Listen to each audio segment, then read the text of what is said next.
Make sure you guys hit the subscribe button if you guys are enjoying the content that we're throwing up. And make sure you guys hit the like button if you enjoy the video. And yeah, let's begin.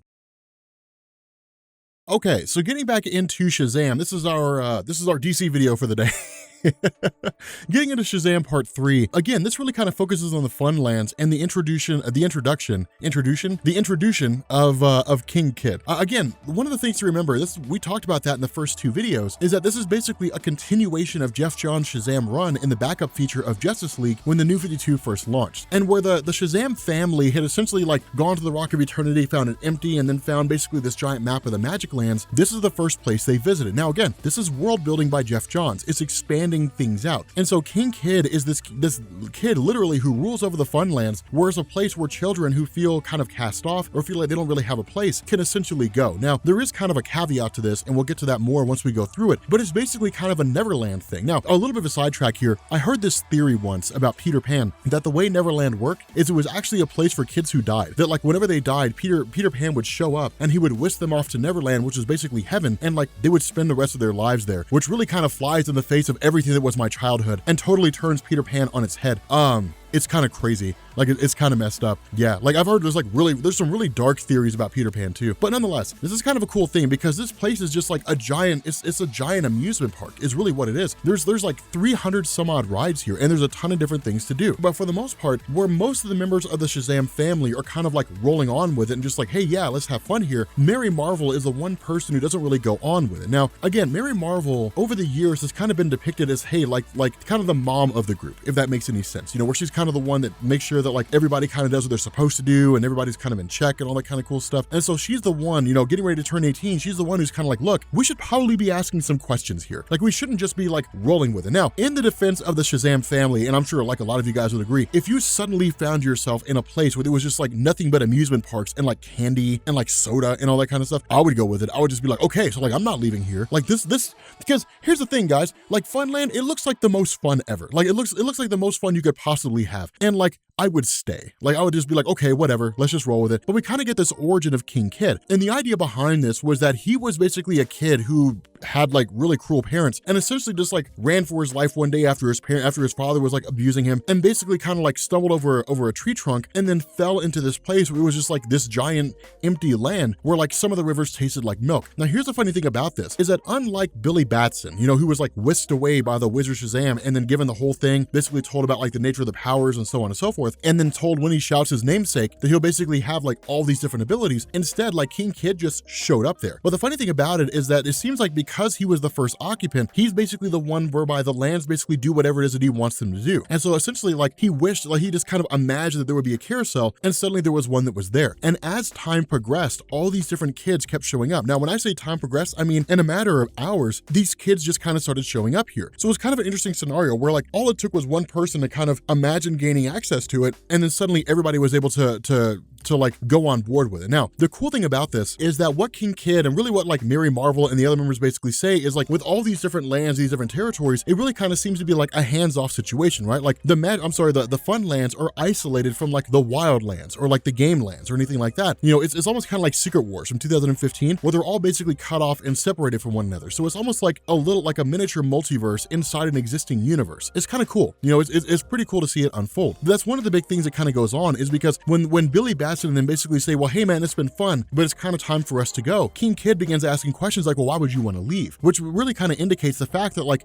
you can't. That like once you're there, you can never leave. You can never get away. Now, for the most part, it seems to kind of solve itself, right? Like most kids who show up here don't really want to leave anyway. And so there's no reason to kind of bring in the question like what happens when you try to get away. But for Billy and them, like they're like, well, we want to leave. And basically King Kid says like, no, you can't, because they live with their parents and that kind of stuff. They kind of showed up here outside of the normal circumstance. And so literally like Billy's like taken away, like Darla and Freddie and then like Mary, like they're basically like yanked away. And so it's kind of a crazy thing because in response to that, Billy shouts the word Shazam. The Shazam family turns into their superhero counterparts, and that's where King Kid begins to freak out and basically say like, you're all liars here. Like you've all basically tricked us. You've all duped us. Now, again, very Neverland-like with regards to this whole situation, right? Like the only adults who exist in Neverland are pirates and they're bad guys. And so it's kind of cool how this whole thing plays out, borrowing very heavily from like other forms of literature, which is par for the course when it comes to comics. I mean, after all, in 2019, there really is no such thing as like an original idea. So it is kind of cool to see this whole thing play out, because the Shazam family, while they're not really fighting to kill, they're basically fighting to try to like save their friends. And like along the way, when they're trying to get to these various members of the like Shazam family, they're thrown, like literally they're thrown into like these different locations, into these different parts of Funland. So it's not as though King Kid is trying to like kill them. It's basically like, you're banished from this place, like get out of here, like we're throwing you out. And so what ends up happening here is different members of the Shazam family end up in different places. Some end up in the Game Lands, which is like a giant video game place, which is kind of cool. There's like a little WB symbol right there, which is kind of interesting. But like they're literally in like the Game Lands, which is like a giant video game like world, which I'm pretty hyped about. And then there's also like the Wildlands, which is like where the animals reign supreme. It's a cool little set of events here. Like it's a cool little bit of a story here. And that's one of the things to kind of bear in mind when it comes to this whole Shazam series that's being created by Geoff Johns, is it's basically kind of building on everything that we've seen before. That's one of the important things. When it comes to the Shazam family, they've been around for a very, very, very long time. And so when you had like, Earth S, which was their alternate reality where they resided, it was really kind of, keeping their stories contained there before the events of Crisis on Infinite Earths. But post-Crisis, when there was no multiverse, there really wasn't a whole lot you could do. When the multiverse came back, things were still kind of in fluctuation, but there wasn't a whole lot of like alternate reality Shazam development going on there. What this does is expand things out in a pretty big way. And that's what Geoff Johns does. That's the nature of Geoff Johns storytelling. The nature of Geoff Johns storytelling is to look at a particular character or a particular team and then build on that existing concept, right? Like we've seen that with Green Lantern. That's one of the big things that people kind of hit on, that when it came to the Green Lantern mythos, originally there was just the Green Lantern Hal Jordan. And then that turned into like the Sinestro Corps. And then that turned into like the Red Lanterns and the Indigo Tribe and the Star Sapphires and the Black Lanterns and the White Lanterns and like, the Blue Lanterns and all these different things. It's the same thing with the Flash mythos, right? It's the same thing with the Flash concept, that like, while you did have all these speedsters, it was grabbing all the other speedsters, building on the work of Mark Waid with like Terminal Velocity, the concept of the Speed Force, and then just kind of going forward from there. Now, the question to ask here is like, what follows this? And of course, the next one is basically called like The Secret of King Kid. But again, like they're all kind of showing up at these different areas, different locations. So it's kind of the question of like what comes next. But one of the things that King Kid basically hit on here, and it's kind of an important thing, is that like the Shazam family was supposed to have a 7th member. And King Kid basically says like, I'm the 7th person who's supposed to be part of the Shazam family. But more so than that, what's supposed to happen is presumably the different members of the Shazam family are going to be like overseers for the Magic Lands, that like each realm will basically have like a guardian. And where King Kid sees himself is like the king of the Funlands, he'd be the one to watch over that as a 7th member of the Shazam family. And then Billy Batson, Mary Marvel, and everybody else, Darla and all them, they would basically go through and like Freddy and so on, they would each safeguard one particular realm of the Magic Land. So again, like it's kind of interesting to see like where it goes from here. And I'm really kind of curious to see like how it all unfolds. That's kind of the funny, that's the question to ask, because I feel like this will turn into like a war of the Shazam family, or like a war, like where you basically have like all these realms kind of fighting against each other. We're not 100% sure. I don't really know if Geoff Johns would go in the direction of like DC or like Marvel's War of Realms. It would seem too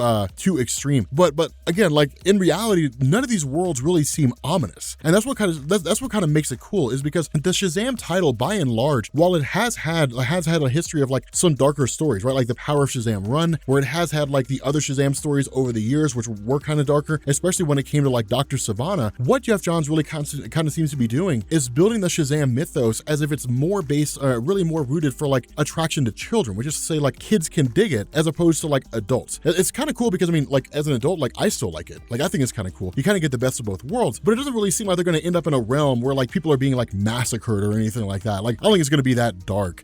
For the most part, it's still pretty lighthearted. Now, whether or not it stays that way, we don't know. That's kind of the question to ask here. But in any event, with that being said, guys, we're going to kind of bring this video to an end, sort of ramble for the latter half of the video, but I don't think anybody minds that much. If you are new here to Comics Explained, make sure you guys hit the sub button to become part of the Rob Corps. If you guys enjoyed this video, make sure you drop a like, and I will catch you all later. Peace.